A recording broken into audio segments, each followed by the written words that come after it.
Adversity Quotient sebagai akselerator sekaligus jembatan antara Intelligence Quotient dan Emotional Quotient.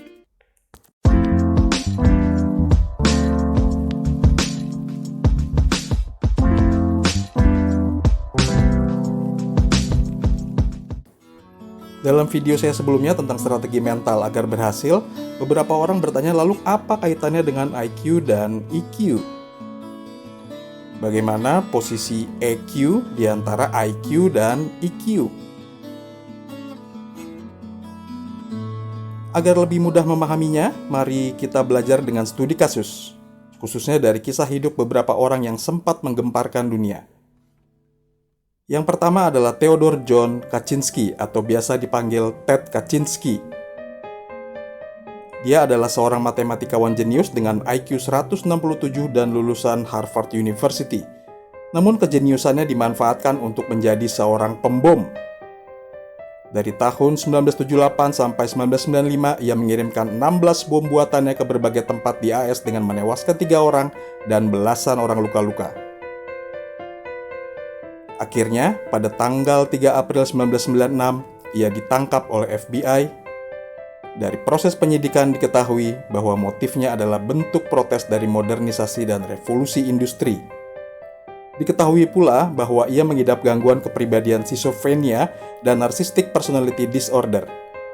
Yang kedua adalah Dr. Azahari Hussein. Ia adalah ilmuwan lulusan Reading University Inggris dalam bidang valuasi. Namun ia adalah otak dari serangkaian bom yang terjadi di Bali dan beberapa tempat lainnya di Indonesia. Ia dan komplotannya menjadi orang-orang yang paling dicari pada waktu itu. Akhirnya pada tanggal 9 November 2005, ia ditembak mati oleh Densus 88 di Kota Batu, Malang. Dalam penelusuran kisah hidupnya, ditemukan bahwa ia mulai labil ketika mengetahui istrinya mengidap kanker. Dari kedua kisah orang tersebut, kita menyadari bahwa pintar secara intelektual dan emosi tidaklah cukup.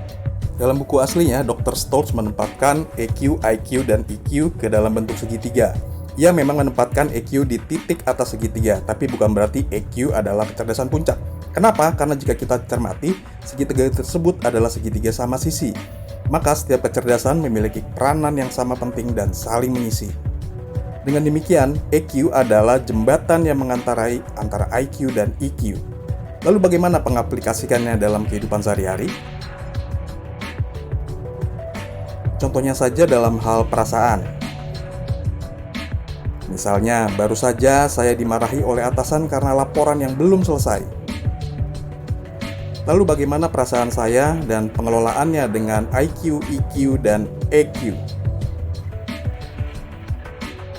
Dalam hal ini, IQ berperan untuk mengenali emosi apa saja yang muncul. Apakah itu perasaan kecewa, sedih, merasa bersalah, atau mungkin marah. Lalu EQ berperan untuk menyadari perasaan dominan apa yang sebenarnya ada dan mengkonversi energi emosi tadi menjadi booster atau penyemangat. Dan EQ berperan untuk mengendalikan energi emosi tadi sesuai dengan kebutuhan, serta disalurkan secara tepat pada tindakan yang mengarah pada perbaikan. Jika IQ, EQ, dan EQ bersinergi, maka kecenderungan yang terjadi adalah sukses dan kebahagiaan itu sendiri.